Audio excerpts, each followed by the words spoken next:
Good morning to all student. Vijay classes में आपका हार्दिक स्वागत है। आज हम सीखने वाले ओबीजी के रिलेटेड कुछ मोस्ट इंपोर्टेंट एमसीक्यू के बारे में जो आपको नॉट सेट और ईएसआईसी के एग्जाम के बारे में बहुत इंपॉर्टेंट नॉलेज देने वाले हैं। तो चलिए शुरू करते हैं ओबीजी एमसीक्यू। फर्स्ट क्वेश्चन जो आपके स्क्रीन के सामने दिख रहा होगा, fertilised ovum is transplanted in the uterus after 1 day. यहाँ पर 7 नहीं है स्टूडेंट, यहाँ पर 6 डे है। ये करेक्ट कर लीजिए, मैं करने का भूल गया हूँ। 1 डे, 6 डे, 8 डे या फिर कौन सा दिन आएगा, 10 डेज आएंगे। तो which one is the correct answer? फिर से मैं एमसीक्यू आपके बोल रहा हूँ। First one is the fertilised ovum is the transplanted into the uterus after the how much day, यानी कि 1 दिन के बाद, 6 दिन के बाद, 8 दिन के बाद या फिर 10 दिन के बाद। यानी कि जो ओवम होता है यूट्रस में ट्रांसप्लांट होता है तो कब होता है? तो चलिए उसका सॉल्यूशन हम देख लेते हैं। तो पहले हम देख लेते हैं फर्टिलाइजेशन क्या है। तो फर्टिलाइजेशन क्या है बच्चों? It is the process that take place by the fusion of the female and the second one is the male gametes। यानी कि फर्टिलाइजेशन ये क्या है? It is the one type of the process. उसमें क्या होता है? फ्यूजन होता है। किसका फ्यूजन होता है बच्चों? फीमेल और the second one is the male gametes का फ्यूजन होता है। It takes the place into the fallopian tube. और ये सारी प्रोसेस जो फर्टिलाइजेशन की वो कहां पर होती है बच्चों? इनटू द फैलोपियन ट्यूब में होती है। कहां पर होती है बच्चों? फैलोपियन ट्यूब में। और फैलोपियन ट्यूब क्या करती है? That connect the ovaries to the uterus. Ovary को किसके साथ कनेक्ट करती है? यूट्रस के साथ। तो पता चला। तो फर्टिलाइजेशन प्रोसेस क्या है बच्चों?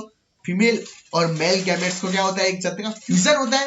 It take the place in the fallopian tube. और ये फर्टिलाइजेशन प्रोसेस कहां पर होती है? फैलोपियन ट्यूब में होती है। और फैलोपियन ट्यूब क्या करती है?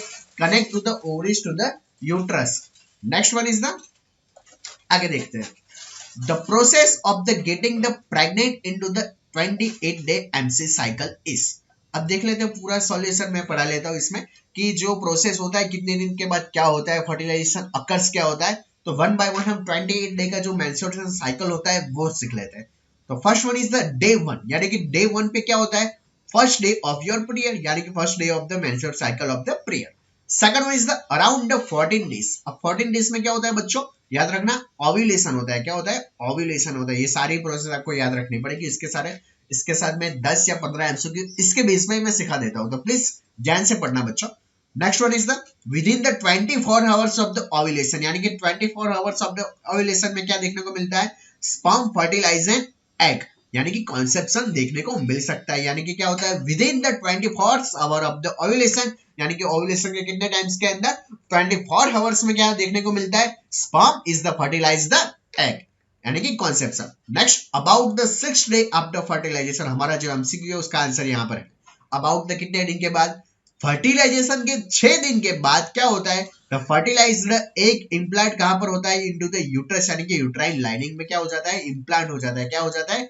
इम्प्लांट हो जाता है। कौन इम्प्लांट हो जाता है? Fertilize egg implant into the which side? तो याद रखना बच्चों, यूट्राइन लाइनिंग, यानी कि यूट्रस में ये इम्प्लांट हो जाता है। Last one is the about the day 21, यानी कि 21 डे में क्या होता है? If the conception and implementation occur during this menstrual cycle you are get the pregnant, यानी कि अगर कंसेप्शन एंड इम्प्लीमेंटेशन प्रोग्रेस हुई है तो उसकी वजह से क्या हो सकता है? प्रेगनेंसी के चांसेस बढ़ जाते हैं। तो पता चला, मैंने पूरा सीक्वेंस बता दिया, इससे 10 या 15 एमसीक्यू का इजीली आप आंसर दे पाओगे। पहले दिन में बच्चों क्या होता है? First day of the your period. 14 दिन में क्या होता है? ओव्यूलेशन होता है। With in the 24 hours of the ovulation, यानी कि ओव्यूलेशन के बाद के 24 घंटे के बाद क्या हो सकता है? Sperm is fertilise an egg. About the 6th day after fertilisation, 6 दिन के बाद क्या होता है? जो फर्टिलाइज एग होता है वो कहां पर इम्प्लांट हो जाता है? यूट्रस, यानी कि यूट्राइन लाइनिंग पे। और last one is the 21 day में क्या होता है? कॉन्सेप्शन एंड इम्प्लीमेंटेशन अकर होता है during the menstrual cycle, that's mean you are being the pregnant. तो चलिए एक बार फिर से हम वो एमसीक्यू के बारे में देख लेते हैं। Fertilisation is ovum is the transplant into uterus after the कितने दिन के बाद? Option B is the correct answer, यानी कि 6 दिन के बाद। कितने दिन के बाद? 6 दिन के बाद फर्टिलाइजेशन प्रोसेस पता चल गया, फीमेल एयर गैमेट्स का फ्यूजन होता है। चलिए बच्चों, नेक्स्ट क्वेश्चन आपके स्क्रीन के सामने। इससे ये जो पेपर सॉल्यूशन नहीं है, मैं मिटा देता हूँ। OBG MCQ solution. Which of the following is the common site of the fertilisation? Fertilisation मैंने अभी बताया था कहां पर होता है बच्चों? फैलोपियन ट्यूब में। लेकिन which of the following is the most common site of the fertilization? First one is the ampulla of the fallopian tube. Second one is the infundibulum. Third one is the ischemic, and the last one is the interstitial. So which is the correct answer? Repeat बोल रहा हूँ, which of the following is the most common site of the fertilisation? First one is the ampulla of the fallopian tube, second one is the infundibulum, third one is the isthmic, या फिर last one is the कौन सा आएगा? Interstitial. तो चलिए discussion करते हैं। तो which is the correct answer? I think कौन सा आएगा बच्चों? Ampulla of the fallopian tube. Which is the correct answer बच्चों? एम्प्यूला। चलिए डिस्कशन कर लेते हैं फैलोपियन ट्यूब के पार्ट्स के बारे में। तो first one is the interstitial part. It is the 1.2 centimetre long and the 1 mm is the diameter. क्या होता है? 1.25 सेंटीमीटर लॉन्ग रहता है और डायमीटर कितना रहता है बच्चों? 1 mm डायमीटर रहता है। Second one is the isthmus. Isthmus क्या रहता है? 3 to 4 सेंटीमीटर रहता है and it is the most common site of the tubectomy. ये क्वेश्चन बहुत एग्जाम में पूछा गया है, तो याद रखना बच्चों। What is the isthmus? क्या है? It is the around the 3 to 4 centimetre long and diameter and it is the most common site of the tubectomy. यानी कि ट्यूबेक्टमी की मोस्ट कॉमन साइट कहां पर रहेगी? फैलोपियन ट्यूब के इस्थमस के पार्ट में। थर्ड वन इज द कौन सा आएगा बच्चों?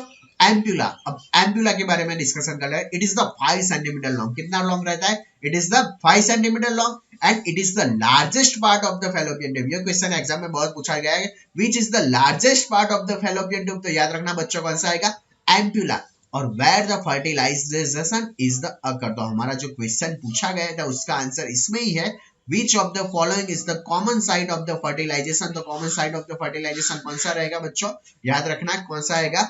एम्प्यूला। और एम्प्यूला किसका पार्ट है? It is the parts of the fallopian tube. यानी कि ampulla is the largest part of the fallopian tube where the fertilisation is the occurs. Next, most common site of the ectopic pregnancy. ये question भी important है। Most common site of the ectopic pregnancy कौन सी रहेगी? तो याद रखना which is the ampulla. चलिए नेक्स्ट, इनफंडिबुलम। अब कौन सा आएगा बच्चों? इनफंडिबुलम। तो इनफंडिबुलम के बारे में देख लेते हैं। It is the end part of the fallopian tube, is the attach with the ovary by the fimbriae. क्या रहता है? It is the end part of the fallopian tube रहता है, यानी कि फैलोपियन ट्यूब का कौन सा पार्ट आएगा? लास्ट पार्ट आएगा। It is the attach with the ovary by the fimbriae, यानी कि अटैच किसके साथ रहता है? ओवरी के साथ। तो पता चला there is a 4 types of the fallopian tube. Which one is the interstitial, second one is the isthmus, third one is the ampulla and the last one is the infundibulum. Interstitial क्या है? 1.2 centimetre long and 1 mm diameter रहेगा। It is the narrowest part. ये बात भी याद रखना। Which is the narrowest part of the fallopian tube? कौन सा आएगा? interstitial.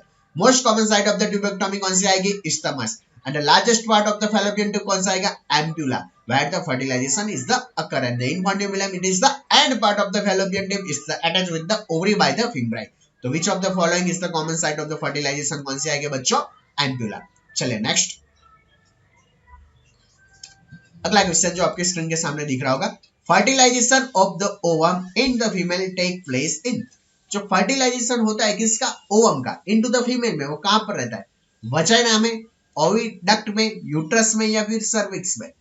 Fertilisation of the ovum, मैंने अभी पढ़ाया है कि फर्टिलाइजेशन कहां पर होता है बच्चों? तो कहां पर होता है? फैलोपियन ट्यूब में। इसमें फैलोपियन ट्यूब दिख रहा है, वजाइना, ओविडक्ट, यूट्रस या सर्विक्स। तो which is the correct answer? तो याद रखना, उसका सॉल्यूशन मैं बताता हूं। The fallopian tube is the which attached to the ovary to the uterus, which where the fertilization take the place. Fertilization की प्रोसेस कहां पर होती है बच्चों? फैलोपियन ट्यूब में होती है। और फैलोपियन ट्यूब का दूसरा नाम बताइए तो कौन सा आएगा? It is also known as the oviduct बोला जाता है। क्या बोला जाता है उसका दूसरा नाम? What is the another name of the fallopian tube? याद रखना बच्चों, ओविडक्ट रहेगा। कौन सा आएगा? ओविडक्ट। तो which is the correct answer? Oviduct is the correct answer. अगर एमसीक्यू में फैलोपियन ट्यूब होगा तो फैलोपियन ट्यूब ही लिखेंगे, लेकिन फैलोपियन ट्यूब नहीं है तो उसके अदर में ऑप्शन में कौन सा आएगा बच्चों? ओविडक्ट आएगा। चलिए next question, the process of the fusion of the spermatozoon with the mature ovum is the called. क्या पूछ रहा है? ये इजी क्वेश्चन है।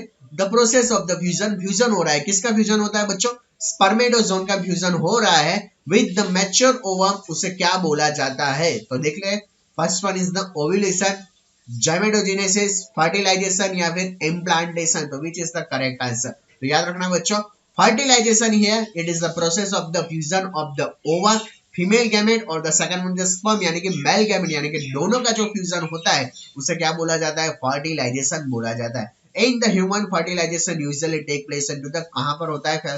फैलोपियन ट्यूब में। जो भी फर्टिलाइजेशन है वो कहां पर होता है? Take place into the fallopian tube. तो which is the correct answer? Fertilisation is the correct answer.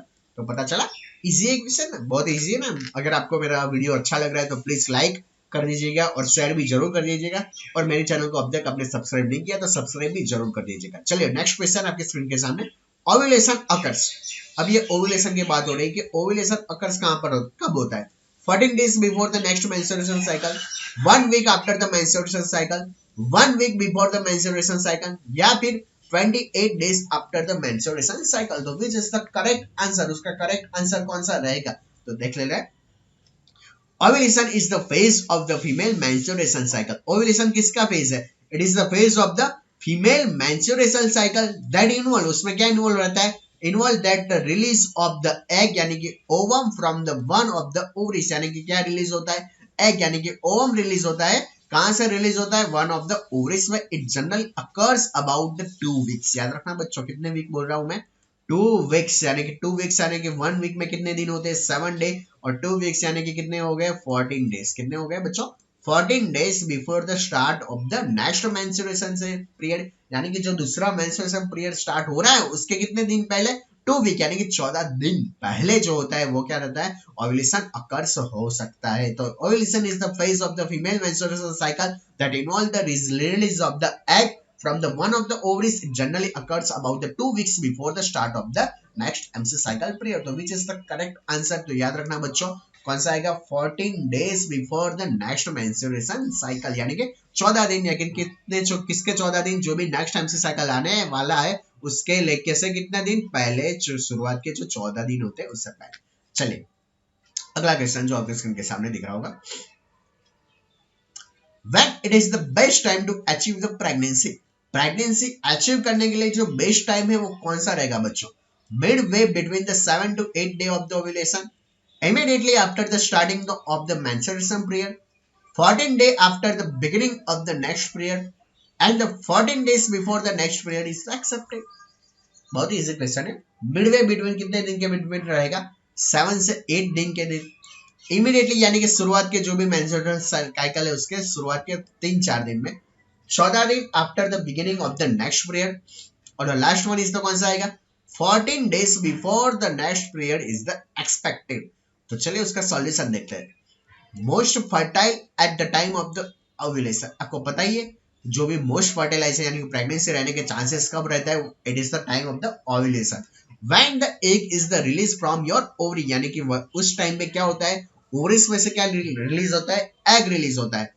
Which is the usually occurs 12 to 14 days before your next period start. कब होते हैं? Which is usually occurs रहते हैं, कब रहते हैं? 12 से लेके 14 दिन before the your next period is the start. This is the time of the month when you most like to get pregnant. यानी कि पता चला 4 days before your next period start. यानी कि which is the correct answer? तो याद रखना 14 days before the next period is the expected, यानी कि ओव्यूलेशन के टाइम जो होता है वहां पर मोस्टली क्या देखने को चांसेस रहता है? It is the best time to achieve the pregnancy, यानी कि करेक्ट आंसर कौन सा रहेगा? 14 days before the next period is the expected. चलिए बच्चों नेक्स्ट क्वेश्चन आपके स्क्रीन के सामने आएगा। In the 28 day human ovarian cycle, ovulation कितनी बार मैंने अभी तक पढ़ा है, जो 6 एमसीक्यू मैंने सॉल्व करवाए बच्चों उसमें मैंने कई बार बोल चुका हूं मैं कि ओव्यूलेशन कब स्टार्ट होता है। तो याद रखना बच्चों 14 डेज। तो इसमें क्या है? ये ऑप्शन में पहला है ना वो 24 नहीं है, 14 है। पहला कौन सा आएगा? Day 14, second one is the day 28, third one is the day 5, या फिर fourth one is the day 1। तो सही आंसर कौन सा आएगा बच्चों? डे 14, यानी कि ओव्यूलेशन जो प्रोसेस होती है कब स्टार्ट होती है? तो याद रखना डे 14 पर। चलिए next, after the ovulation has the occur, ovulation हो चुका है उसके बाद क्या? द ओवम, जो भी ओवम रिलीज होता है वो रिमेन विएबल फॉर, यानी कि कब तक विएबल रहता है ओवम्स? तो देख लेते हैं 1 to 6 hour, 12 to 24 hour, 24 to 36 hour, या फिर 48 to 72 आवर्स। तो देख लेते हैं आफ्टर द ओव्यूलेशन, जब भी ओव्यूलेशन हो जाता है उसके बाद जो भी रिलीज एग रहता है वो कितने दिन तक रह सकते हैं? सारी कितने आवर्स तक? तो याद रखना बच्चों 12 to 4 आवर्स। कितने टाइम तक? 12 से लेके 24 आवर्स तक। And must be fertilized in that time if a woman is to become the pregnant. और ये टाइम बेस्ट रहता है, क्या बेस्ट टाइम रहता है? प्रेगनेंसी कंसीव करने का। कब रहता है? After the ovulation the egg lies for the कितने टाइम तक रहता है? एग लाइज 12 से लेके 24 आवर्स तक, और मस्ट बी फर्टिलाइज अगर हो गया उस टाइम तो it is the best time to get the pregnancy. तो after the ovulation the ovum remains the viable from the कितने टाइम तक रहेगा? 12 से लेके कितना रहेगा 24 आवर्स तक रहेगा, कितने तक 12 से लेके 24 घंटे। तो पता चला। चलिए बच्चों नेक्स्ट क्वेश्चन आपकी स्क्रीन के सामने आएगा। इसी जो पेपर नहीं है वो बाय मिस्टेक मैंने पिछली साइड का मैंने चेंज ही नहीं किया। Okay, the phenomena of the mittelschmerz indicate. एक फिनोमिना हम सीख लेते हैं, कौन सा आएगा? Mittelschmerz. What you mean by the mittelschmerz? Implantation, maturation, ovulation, fertilisation. तो देख लेते हैं मिटल स्कम्स है क्या। It is the also known as the ovulation pain. आपको पता चल गया कि मिटल स्कम है क्या? क्या है? It is the ovulation pain. Has it is the commonly known today. आज हम क्या बोला जाता है उसे? ओव्यूलेशन पेन के द्वारा भी उसे जाना जाता है। It is benign pre ovulatory lower abdominal pen देखने को मिलता है। क्या देखने को मिलता है? Pre ovulatory. ओव्यूलेटरी यानी कि ओव्यूलेशन होने के पहले शुरुआत के दिन में क्या देखने को मिलता है? लोअर एब्डोमिनल पेन देखने को मिलता है। That occurs the mid cycle between the 7 से लेके कितने दिन तक? 24 दिनों के बीच में देखने को मिल रहा है। इन दो किस में देखने को मिलेगा? वुमन में। तो याद रखना बच्चों, मिटल स्कैमर्स का मीनिंग क्या रहेगा? It is the ovulation pain, यानी कि मिटल स्कैमर्स क्या इंडिकेट करता है? ओव्यूलेशन इंडिकेट करता है। क्या इंडिकेट करता है? Ovulation. It is benign for the pre ovulatory lower abdominal pen देखने को मिलता है। That occurs the mid cycle, यानी कि कब देखने को मिलता है? 7 से लेकर 24 दिनों में कभी भी देख सकते हो। तो lower abdominal pain it's indicate the mittelschmerz यानी कि ओव्यूलेशन पेन। चलिए next question. Flattening a abdominal pain due to the follicular bleeding causes the peritoneal irritation is called। सीधा सा आंसर है लेकिन उसको थोड़ा सा टेढ़ा कर दिया है। Floating of the abdominal pain यानी कि क्या देखने को मिलता है? एब्डोमिनल पेन देखने को मिलता है। किसकी वजह से? ड्यू टू द फॉलिकुलर जो फेज रहता है उसकी वजह से bleeding cause the peritoneal irritation. उसकी वजह से क्या देखने को मिलता है? पेरिटोनियल इरिटेशन देखने को मिलता है। तो उसका नाम क्या है? तो पहला क्या आएगा? Corpus haemorrhagicum. Second one is the mittelschmerz. Third one is the corpus luteum और the last one is the कौन सा आएगा बच्चों? Corpus albicans. First one is the corpus haemorrhagicum, sorry corpus haemorrhagicum. Second one is the mittelschmerz. Third one is the corpus luteum and the last one is the corpus albicans. मैंने अभी बताया जो भी lower abdominal pen देखने को मिलता है उसे क्या किसके नाम से हम जाना जाते हैं? तो याद रखना बच्चों, मिटल स्कम्स याद रहेगा। क्या आएगा बच्चों? मिटल स्कम्स के नाम से जाना जाता है। तो mittelschmerz occurs during the ovulation when the follicles rupture. क्या होता है? जब भी फॉलिकल रप्चर होता है और क्या होता है? रिलीज इट्स एग, और क्या होता है? एग को रिलीज करते हैं। It is some woman have the mittelschmerz every month.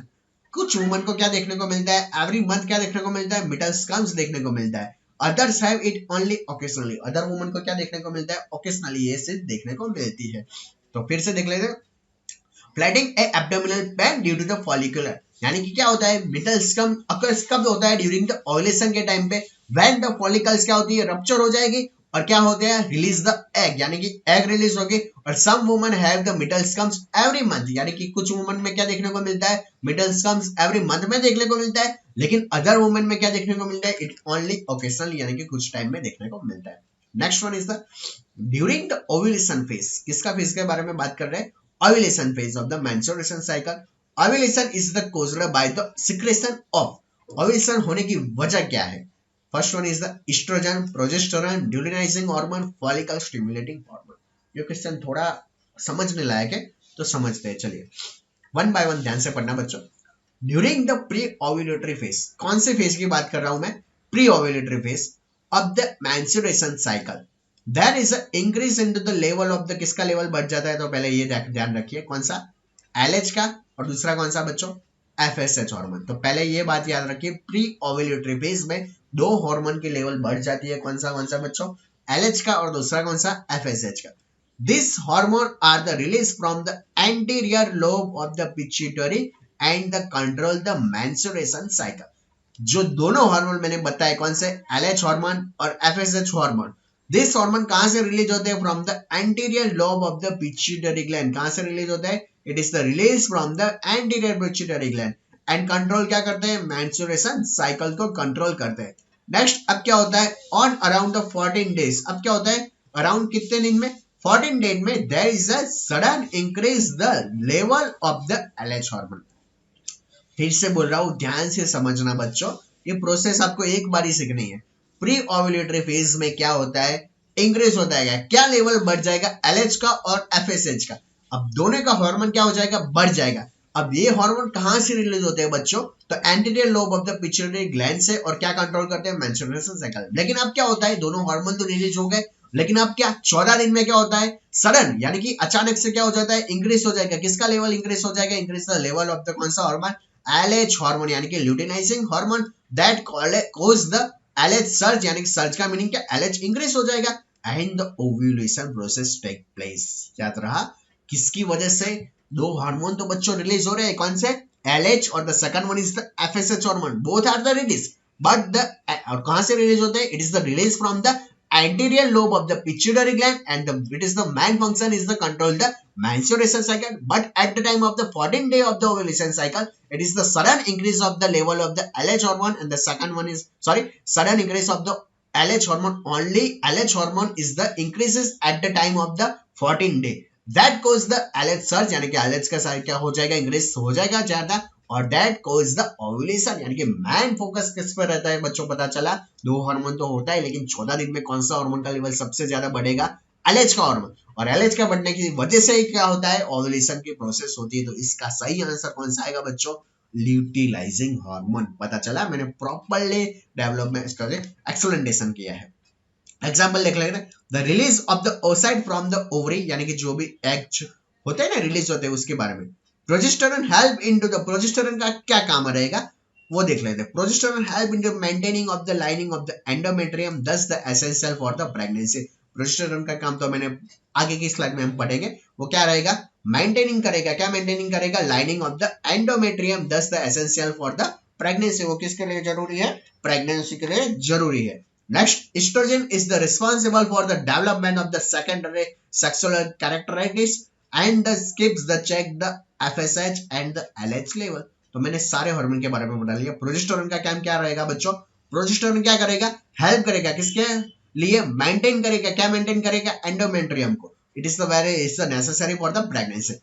Oestrogen is the responsible for the, किसके लिए एस्ट्रोजन रिस्पांसिबल है, for the development of the sexual characteristic and keeps the check on the, कौन सा level check करता रहेगा continuous में, FSH का level, और the second one last one is the LH का लेवल पे क्या करेगा, कंटिन्यू में चेक करता रहेगा। चलिए next question, a female patient getting a clomiphene citrate. अब पहले आपको पता होना चाहिए क्लोमिफेन किसके लिए देते हैं, तो याद रखना बच्चों, क्लोमिफेन किसके लिए देते हैं, चांसेस जिसका ओवुलेशन नहीं हो रहा है उस वुमन को ओवुलेशन स्टार्ट करवाने के लिए जो ड्रग दी जाती है, उस ड्रग का नाम क्या रहेगा बच्चों, clomiphene. Citrate therapy during the pregnancy, the risk of the which complication may be increased। उसकी वजह से जो रिस्क रहता है, कौन से कॉम्प्लिकेशन के चांसेस बढ़ते हैं अगर वुमन कौन से टेबलेट ले रही है, क्लोमिफेन। और क्लोमिफेन किसके लिए चाहिए, किसके लिए देते हैं आप बच्चों, तो याद रखना किसके लिए आएगी वो, it is the induction of the ovulation. चलिए एक्टोपिक प्रेगनेंसी,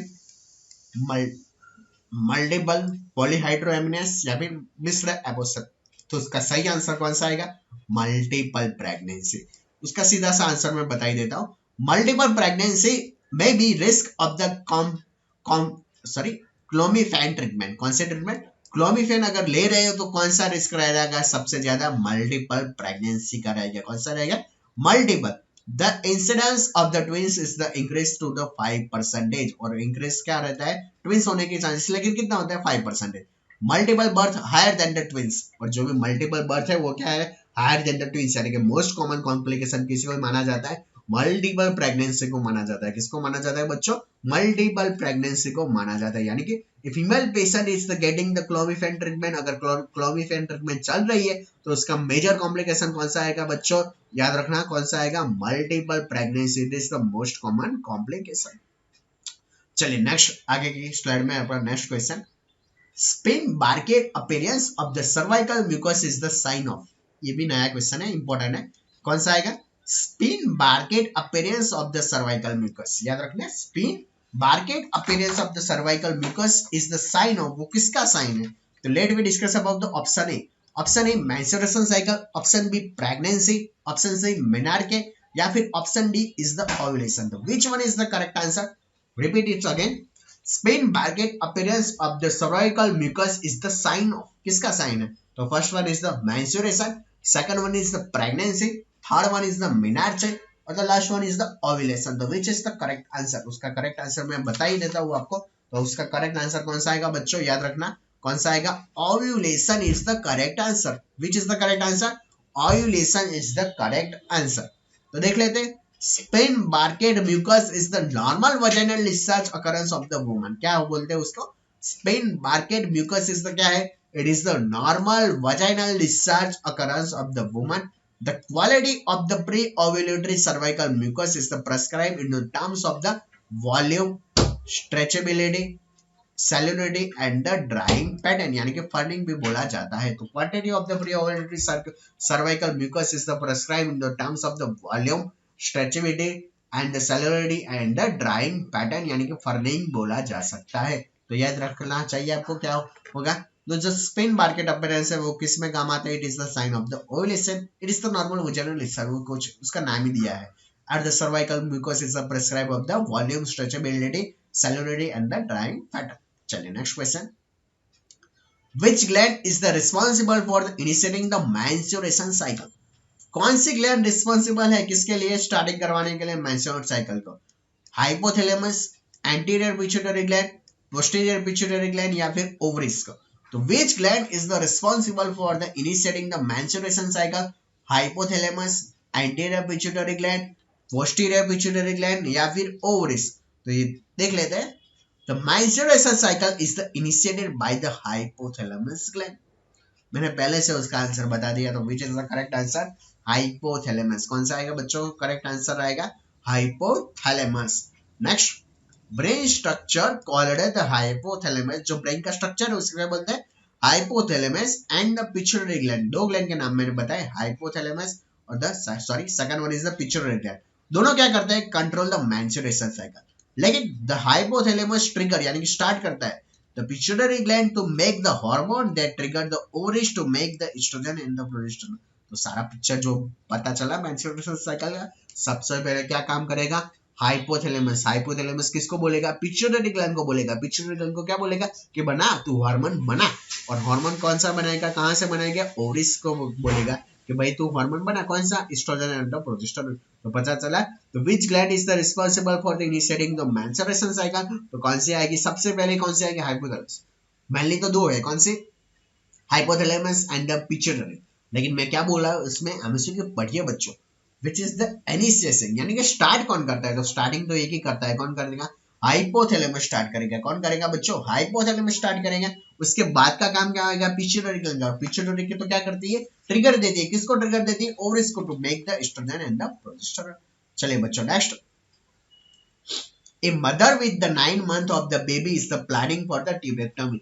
एक महिला है यानी कि मदर है, वो प्लानिंग कर रही है किसके, ट्यूबेक्टमी के। What is the ideal time for the surgery following the menstruation cycle?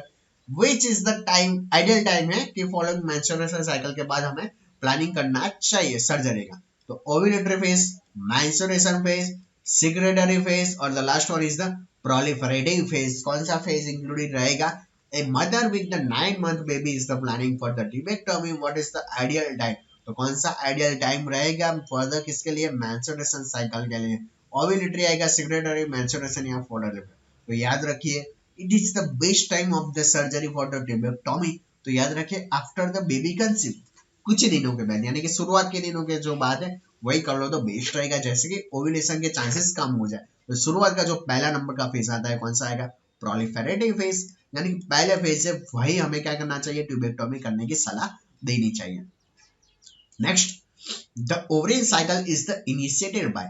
जो ओवरियन साइकिल है वो इनिशिएटेड कहां से होती है, किसके वजह से होती है, प्रोजेस्टेरोन, एस्ट्रोजन, एंडोर्फिन्स और द फॉलिकल स्टिमुलेटिंग हार्मोन। तो इसका करेक्ट आंसर कौन सा रहेगा, फॉलिकल स्टिमुलेटिंग हार्मोन। कौन सा आएगा, फॉलिकल स्टिमुलेटिंग हार्मोन। कैसे आएगा देख लेते हैं, मैं पूरा पढ़ा लेता हूँ। ओवरियन साइकिल, ओवरियन साइकिल में भी डिवाइड कितने स्टेज में होता है बच्चों, पहले ये याद रखें, 3 स्टेज में। कौन से स्टेज में, follicular phase, ovulation phase and the last one is the कौन सा आएगा, ल्यूटियल फेज। कौन सा आएगा, ल्यूटियल फेज। पहला कौन सा आएगा, फॉलिकुलर, दूसरा कौन सा आएगा, ओव्यूलेशन और the last one is the कौन सा आएगा, ल्यूटियल फेज। कौन सा आएगा बच्चों, ल्यूटियल फेज। तो first one is the follicular, second one is the ovulation और third one is the luteal phase. तो देख लेते हैं। The follicular phase is the describe, follicular phase क्या डिस्क्राइब करता है? The development of the follicles in the response of the follicle stimulating hormone. पता चला फॉलिकुलर फेज में क्या होता है? डेवलपमेंट होता है। किसका डेवलपमेंट होता है बच्चों? फॉलिकल का। किसकी वजह से? इन द रिस्पॉन्स ऑफ द कौन सा हार्मोन की वजह से? फॉलिकल स्टिमुलेटिंग हार्मोन की वजह से। Next, as the luteinizing hormone and the FSH level, दो हार्मोन के बारे में बताया, जैसे कि ल्यूटिलाइजिंग हार्मोन और दूसरा कौन सा आएगा? Follicle stimulating hormone level is the increase they stimulate the ovulation. ये दोनों का लेवल बढ़ जाएगा तो उसकी वजह से क्या होता है? ओव्यूलेशन होगा। और the release of the mature oocyte into the fallopian tube, यानी कि क्या बोल सकते हैं उसको? मैच्योर ओसाइट भी बोला जाता है। उंडू तो कहां पर? फैलोपियन ट्यूब्स पर होता है। तो पता चला एज द न्यूट्रलाइजिंग हार्मोन कौन सा आएगा? LH, और द सेकंड वन इसमें कौन सा आएगा? FSH level. दोनों का क्या हो जाएगा? इंक्रीज हो जाएगा। और इंक्रीज होने की वजह से क्या होता है? स्टिमुलेट द ओव्यूलेशन और the release of the mature oocyte into the कहां पर होगा? फैलोपियन ट्यूब में। मैं पहले से स्टार्ट करता हूँ, बोलता रह रहा हूँ कि फर्टिलाइजेशन प्रोसेस कहां पर होता है? तो कहां पर होता है? फैलोपियन ट्यूब्स में होता है। चलिए नेक्स्ट, अब ल्यूटियल फेज की बात कर लेते हैं। पहला कौन सा था? फॉलिकुलर, मैंने पढ़ा लिया। अब ल्यूटियल फेज, अब क्या होता है? द कॉर्पस ल्यूटियम फॉर्म होता है on the ovaries and the secret the many hormone. अब क्या होता है? कॉर्पस ल्यूटियम बन जाता है। क्या बन जाता है? कॉर्पस ल्यूटियम बन जाता है। कहां पे? ओवरी में। और secrete the many hormone, most significantly progesterone. Most कौन सा रहेगा? सिग्निफिकेंटली प्रोजेस्टेरोन रहेगा। which make the endometrium of the uterus it is ready for the implantation of the embryo। पता चला? मैं पूरे डिटेल में बताता हूँ। ल्यूटियल फेज में क्या होगा? कॉर्पस ल्यूटियम बनेगा। कहां पर बनेगा? ओवरी में। और सीक्रेट क्या होगा? Many hormone. लेकिन मेनली कौन रहेगा? प्रोजेस्टेरोन। और प्रोजेस्टेरोन का काम क्या रहेगा बच्चों? विच मेक द एंडोमेट्रियम, यानी कि क्या बनाएगा? एंडोमेट्रियम को बनाएगा फॉर द इम्प्लांटेशन और the ready for the implantation. So correct answer कौन सा रहेगा? Follicle stimulating hormone. हमारा एमसीक्यू देख लेते हैं ना पहले, क्या था हमारा MCQ? Ovarian cycle is the initiated by the progesterone oestrogen, यानी फॉलिकल स्टिमुलेटिंग हार्मोन। तो मैंने अभी बताया, देखा फॉलिकुलर फेज में क्या होता है? डेवलपमेंट ऑफ द फॉलिकल्स रहती है। और दो हार्मोन कौन से? LH और द FSH। इसमें से कौन सा है? फॉलिकल है ना, follicle stimulating hormone. It is the increase the stimulate the ovulation, ये रहा। तो follicular stimulating hormone is the correct answer. और the release of the mature oocyte into the fallopian tubes. Next, luteal phase में क्या रहता है? Corpus luteum बनता है और secrete the many hormone. Most significantly कौन सा आएगा? Progesterone, which take the endometrium of the uterus for the ready for the implantation of the embryo। Sir correct answer कौन सा आएगा बच्चों? Follicle stimulating hormone. Next, follicle stimulating hormone it is the one of the most gonadotropic hormone. जो भी FSH है वो क्या है? It is the gonadotropic hormone है। And the other being is the luteinizing hormone. दूसरा कौन सा आएगा? LH hormone. पहला कौन सा था? FSH। दूसरा कौन सा आएगा बच्चों? Luteinising hormone. Both are the release into the blood stream by the pituitary gland. और दोनों कहां से रिलीज होते हैं ये भी याद रखना बच्चों। दोनों कहां से रिलीज हो गए? At the time of the pituitary gland से वो दोनों क्या हो गए? रिलीज हो गए। Next, follicle stimulating hormone is the one of the hormone, it is the necessary for the किसके लिए रहेगा? It is the necessary for the development of the puberty and the function of the ovary of the woman and the testes of the man। क्या रहेगा? follicle stimulating hormone it is the one of the hormone, किसके लिए जरूरी है याद रखना बच्चों? it is the necessary for the development of the किसके लिए? puberty की डेवलपमेंट के लिए जरूरी है। और the function of the ovaries of the women and the testes of the man के लिए बहुत जरूरी है। तो पता चला, आई थिंक सब आपको क्लियर हो गया होगा। चलो मैं फिर से एक बार पढ़ा लेता हूँ।